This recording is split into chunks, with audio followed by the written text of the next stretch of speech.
Ladies and gentlemen, we are pleased to have with us two industry veterans who will speak on capturing and connecting to millennials as well as the elusive Gen Z. So following this session, we immediately proceed to a keynote fireside where the next 5 years of content distribution is looked at. First up, please welcome on stage the CEO of QU Media, Mr. Kurt Marvis.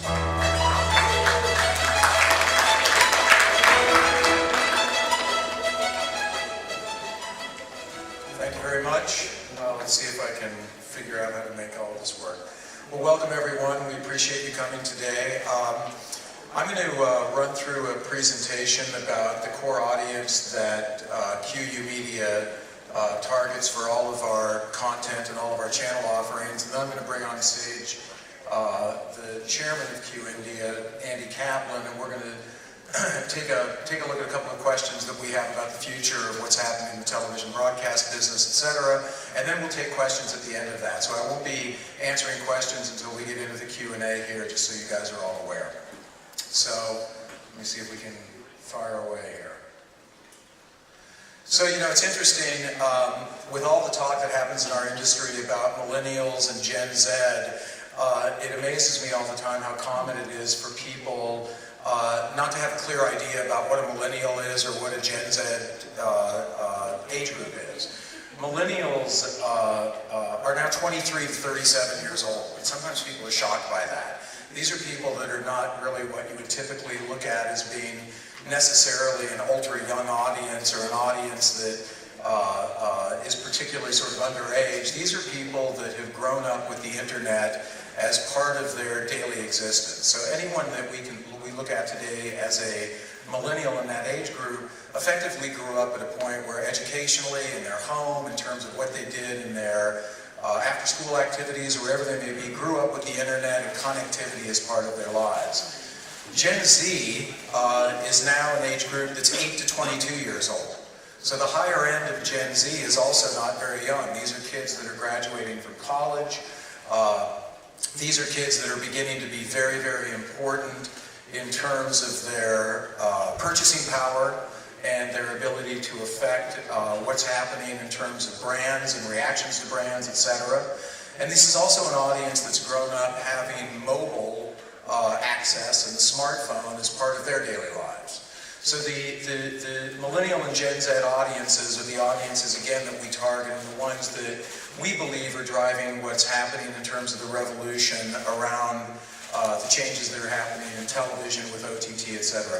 By the way, the timer here isn't working, so I don't have a clue as to how long I'm running at the moment, just so you guys know. You know, and just to put these in context and perspective, for those of you that are old enough to be boomers in the room, myself included, we're all the ones that grew up with television as our main driver of what changed us. And then later, the so-called Gen X were the people that grew up with the onslaught of cable and satellite television and the changes that it brought. So the question that we look at in terms of Q Media is, what are the differences between these two groups? What are the things that are different between millennials and Gen Z? A couple of these that I think are interesting is that millennials are what we would look at as being socially engaged, meaning they're the ones that went into the Facebook generation, where it was a big deal to be able through Facebook, or originally even before that MySpace, to be able to engage with people through social connectivity and social networks. Gen Z is the so-called socially stressed generation. These are the people that now have gone much more for closed networks, Instagram, Snapchat, things of these nature that are still social in nature, but where the kids that are part of Gen Z are a generation that's looking at ways to be able to contain inside their small groups and are not traveling in social communities like Facebook, etc.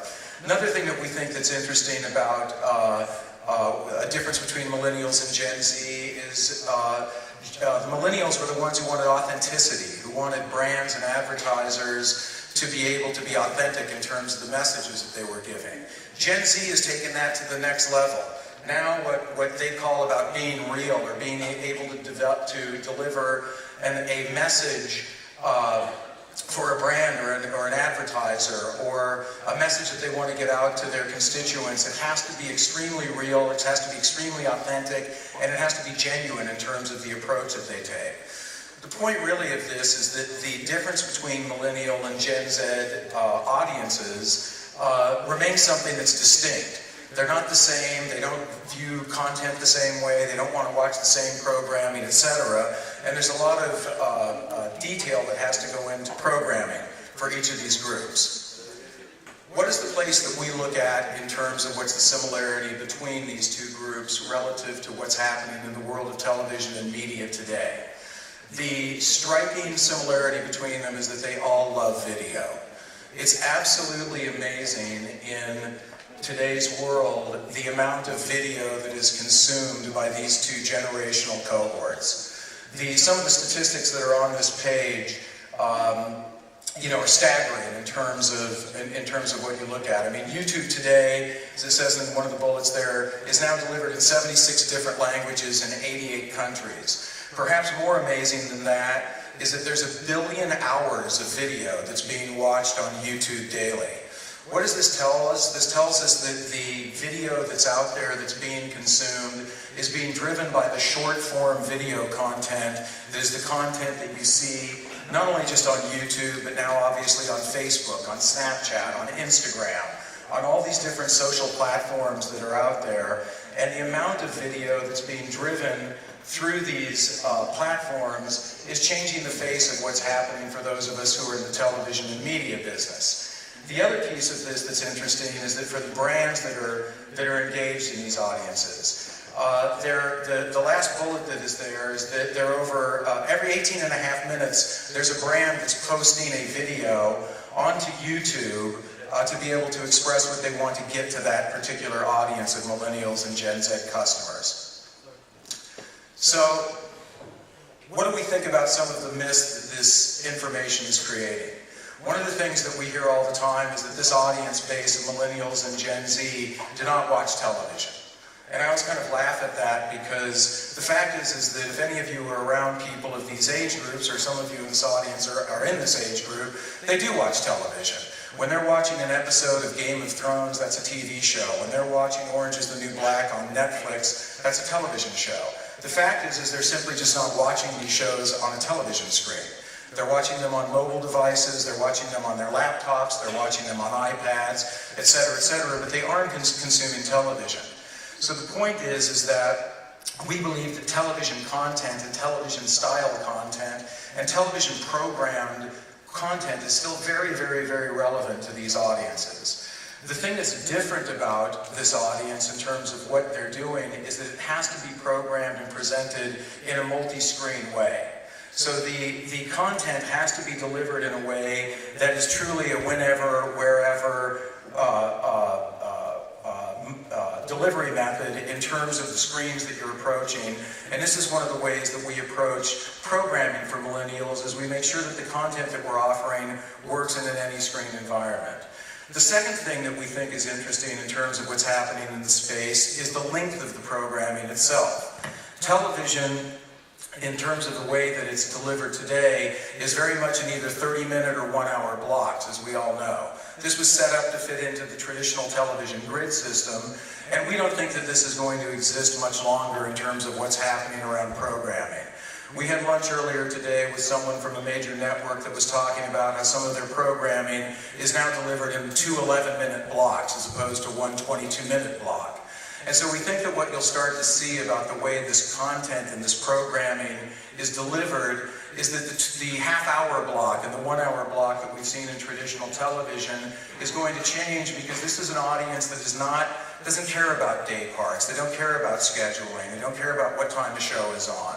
This is not an era where so-called appointment television is part of what's important to this audience. This is an audience that's accustomed to watching whatever they want, whenever they want.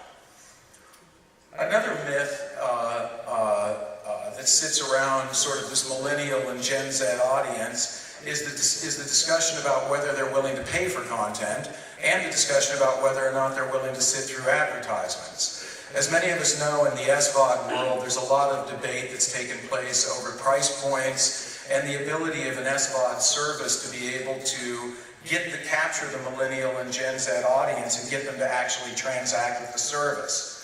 It's our belief at Q Media that what's going to happen, and we've seen this through some of the partnerships we have, is that there's going to be a much more pronounced a la carte model that you'll begin to see through what's offered from the SVOD providers. What do I mean by that?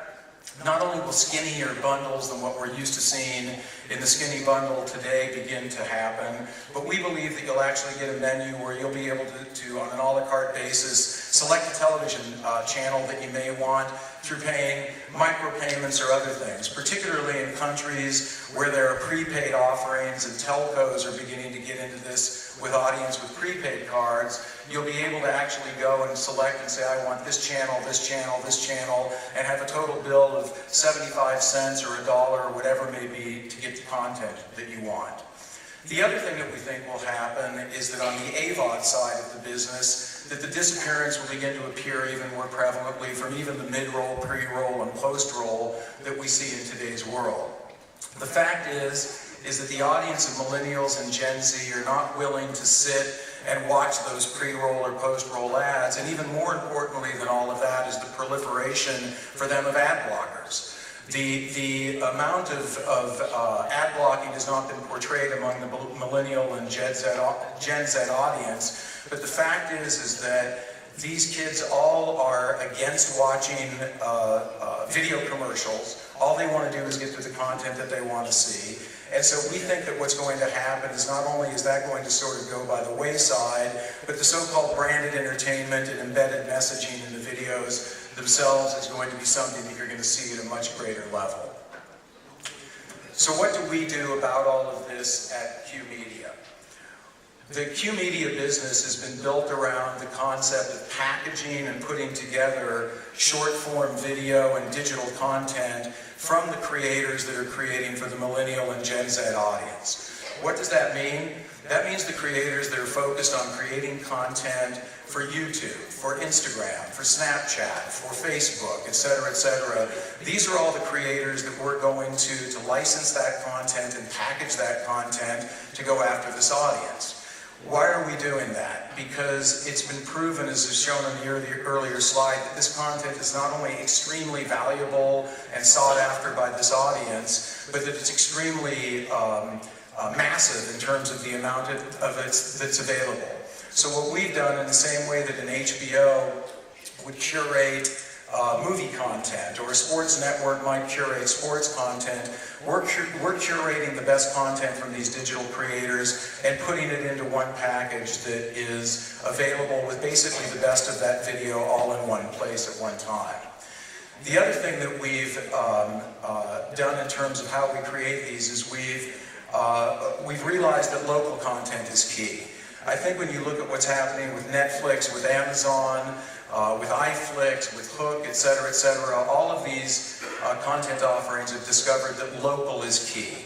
When we first started our business, we thought that if we curated content from all over the world, that it would appeal in a sense to the so-called global audience, and we realized that that was not the case, that we had to go in, if we were in India, we had to curate Indian content. If we were in Indonesia, we had to curate Indonesian content. One of the things that's interesting about this group of millennial and Gen Z consumers is that because of the proliferation of the internet and the access to local content, they've become much more accustomed to receiving content that's made by people in their own language and their own country. In the old days of television, it used to be dominated by English language programs that were licensed around the world, and slowly but surely, as countries began to create their own television content, you found more and more local programming. I would make the argument today that if you go into any major territory in the world, the only way that you'll find success, particularly when you're going after this audience, is to drive towards local content in the local language for that territory. The other thing that we've done is that, in the traditional world, people talked a lot about the 18 to 34-year-old age group as an age group that you would go after as an advertiser. We've even shortened that down a bit, where we talk about 20 to 30-year-olds. That's the older end of the Gen Z spectrum, the younger end of the millennial spectrum. Increasingly, we're having to target the content that we go after into a young audience that has the same appeal, that has the same things that they're looking for, and the targeting of the content that we're creating is becoming increasingly important, despite the fact that there's this massive amount of depth and breadth to the content that we're creating. And so what I wanted to do is I wanted to show you guys a sample of what we do in one territory. India has become an extremely important market for us. It has one of the fastest growing groups of Millennial and Gen Z aged audiences and cohorts in the world. It's a country where the multi-screen capabilities of going across television, mobile, etc. is growing at an unprecedented clip. Many of you may have heard about the Indian telco Jio. Jio is only about 2.5 years old and already has over 200 million customers in India, offering a largely video-based delivery platform to its customers. And so we view India as a particularly remarkable territory in terms of what's happening there that's crossing the lines of the medium of traditional television with the medium of where mobile video and mobile content is going. And so with that, I wanted to give you a glimpse into what we're doing here with this video that shows you a little bit about Q India.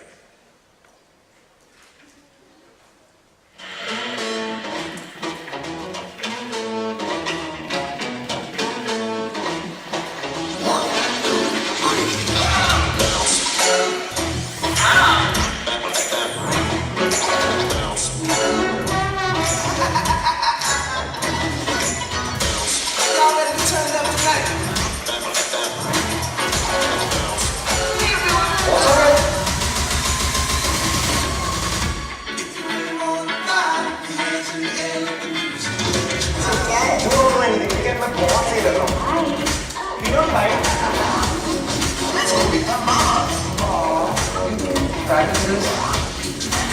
I'm a pro, guys.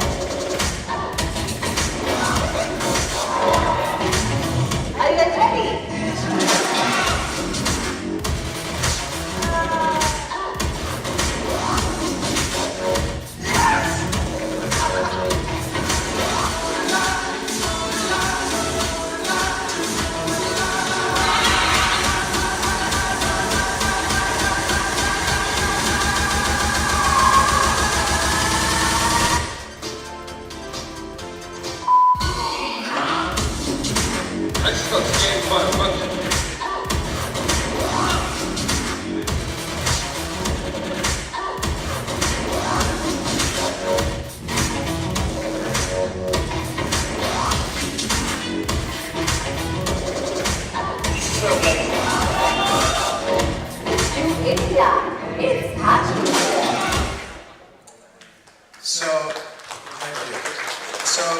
Again, what we found somewhat remarkable is with the ever-changing things that are happening in the traditional television business, is the lack of number of channels of content that have been packaged, created, and put together with the content that these generations of Millennial and Gen Z kids are watching all the time.